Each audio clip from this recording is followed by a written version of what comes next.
وترى الجبال تحسبها جامدة وهي تمر مر السحاب صنع الله الذي أتقن كل شيء إنه خبير بما تفعلون من جاء بالحسنة فله خير منها وهم من فزع يومئذ آمنون ومن جاء بالسيئة فكبت وجوههم في النار هل تجزون إلا ما كنتم تعملون اللہ رب العزت نے قیامت کے منظر کا یہاں بھی تذکرہ کیا ہے، انبیاء اور رسول کی اور آخرت کی تکذیب کرنے والوں کو وعید بھی سنائی ہے اور خبردار بھی کیا ہے کہ یہ جس کا تم انکار کرتے ہو یہ تو قائم ہو کر رہے گی اور تمہیں اس کا سامنا کرنا پڑے گا اور جزا سزا والے جو ہے وہ معاملات ہوں گے۔ یہاں پہاڑوں کا تذکرہ کیا، بلند و بالا پہاڑ جو اللہ رب العزت نے میخوں کی طرح زمین پر گاڑ دیے ہیں، اور یہ جو زمین متحرک تھی اللہ رب العزت نے اس کو ساکن کر دیا پہاڑوں کو گاڑ کر، اور اس زمین کو ہمارے لیے مسخر کر دیا ہے۔ یہ بلند و بالا پہاڑ جس جہاں چاند پتھر جو ہے یا ایک دو پتھر بھی انسان نے تراشنے ہو تو اچھی خاصی محنت جو ہے وہ درکار ہوتی ہے، اور جب اپنا یہ ہمارے یہاں مشینیں اور جدید ٹیکنالوجی لگا کر کیسے اس کو جو ہے اپنا تراشا جاتا ہے، یہ اتنے بلند و بالا اور مضبوط ترین پہاڑ اللہ رب العزت نے فرمایا جب قیامت قائم ہوگی یہ ایسے اڑیں گے جیسے ایک مقام پر سورہ اپنا اللہ رب العزت نے تکاثر میں فرمایا کہ یہ دھنی ہوئی روئی کی طرح ایسے اڑیں گی، اور یہاں فرمایا وہ بادلوں کا جیسے بادل چل رہے ہوتے ہیں تمر مر السحاب، تو یہ بادلوں کی طرح ایسے جو ہے نا چل رہے ہوں گے۔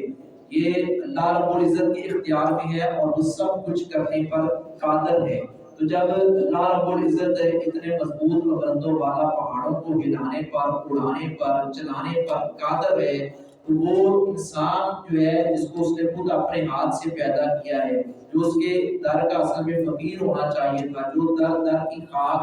چھان رہا ہے، تو اسے تو چاہیے کہ وہ اللہ رب العزت کے غضب سے ڈرے اور اللہ رب العزت کی محبت حاصل کرے، ایمان کے ذریعے، صالح اعمال کے ذریعے اللہ رب العزت کا قرب حاصل کرے اور آخرت کی بہتری کے لیے دن رات ایک کرے کہ میری آخرت بہتر ہو جائے۔ اور جو کوئی خیر والا عمل کرے گا، ایمان لائے گا، ایمان لانے کے بعد صالح اعمال کرے گا، اللہ رب العزت نے بہتر جزا اور بدلہ بھی ان خوش نصیبوں کے لیے ہی تیار کیا ہے، اور جن کے اندر یہ فکر ہی نہیں اللہ رب العزت ایسے غافلوں سے کے اوپر بے نیاز ہے، وہ ان پر بھی اللہ رب العزت اپنی رحمت نہیں کرے گا، اللہ رب العزت اپنی رحمت اس پر برسائے گا۔ ان رحمت اللہ قریب من المحسنین، بلا شبہ میری رحمت نیکی کرنے والوں کے قریب ہے۔ وَتَرَى، اور آپ دیکھیں گے الجبال، جبل کی جمع ہے جبال، جبل پہاڑ کو، اس کی جمع ہے جبال، اور آپ دیکھیں گے پہاڑوں کو تحسبها، آپ گمان کریں گے ان کو جامدۃ، پختہ جمے ہوئے، واہیہ جب کہ وہ تمر چل رہے ہوں گے، مر السحاب، بادلوں کے چلنے کی طرح۔ یہ جامد پہاڑ یہ جو جمے ہوئے جن کو آپ گمان کرتے ہیں کہ یہ کوئی ہلا نہیں سکے گا، اس کو یہ کیسے ہل رہے ہیں اور یہ کیسے حرکت کر رہے ہیں، یہ تمہاری عقل سے بالاتر ہے، لیکن اللہ رب العزت اس کو کرنے پر ایسا قادر ہے۔ سن اللہ اللہ کی کاریگری ہے، جس نے اللہ سے وہ ذات جس نے کا پختہ بنایا کل شہید، ہر ایک چیز کو، یہ پہاڑ بھی مضبوط بنائے اور بھی اللہ رب العزت نے بے شمار چیزیں جو ہے وہ مضبوط بنائی ہیں، مستحکم بنائی ہیں۔ انہ بلا شبہ وہ خبیر،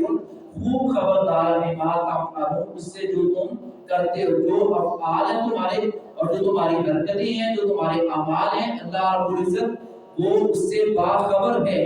جو اعلانیہ ہیں، جو ظاہری ہیں، اور ان سے تو باخبر تو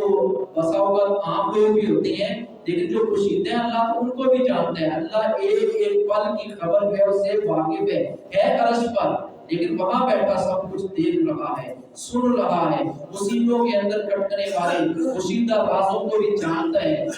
جو شخص لائے گا بالحسنہ نیکی، جو شخص نیکی لائے گا فلاح تو اس کے لیے خیر بہت بہتر ہوگا، منہا اس سے جو اس نے نیکی کمائی ہے اس سے بہتر اللہ رب العزت اس کی عزت افزائی کرے گا، اس کی تکریم کرے گا، اس کی مہمان نوازی کرے گا، بہتر جزا بدلے سے نوازے گا۔ اور وہ لوگ بھی فضا گھبراہٹ سے یوم اس دن آمنون بے خوف ہوں گے، وہ گھبراہٹ سے وہ لوگ بچے ہوں گے۔ جیسا کہ یہ ہم نے پچھلی آیات میں بھی پڑھا ہے کہ کب کبھی خوف گھبراہٹ سب کے اوپر ہوگا، الا ماشاء الا من شاء، اس پر اللہ چاہے ایسا نہیں ہوگا۔ وہ تخصیص نہیں کی گئی وہ کون سے چند لوگ ہوں گے، وہ اللہ رب العزت کا جس پر فضل ہوگا۔ لیکن وہ بھی قرآن کی ایک آیت وضاحت کرتی ہے،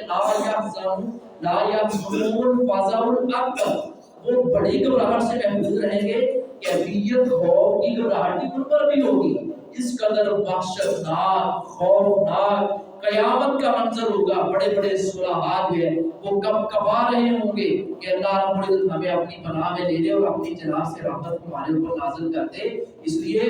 ہمیں اپنے اعمال پر فخر نہیں کرنا چاہیے، نیک اعمال کرنے چاہیے ایمان کے ساتھ ساتھ، لیکن اس پر فخر نہیں کرنا چاہیے، نیک اعمال کو جتلانا نہیں چاہیے، ریاکاری اور دکھلاوے سے بچنا چاہیے۔ ومن جاء، اور جو شخص آئے بالسیئۃ برائی لے کر،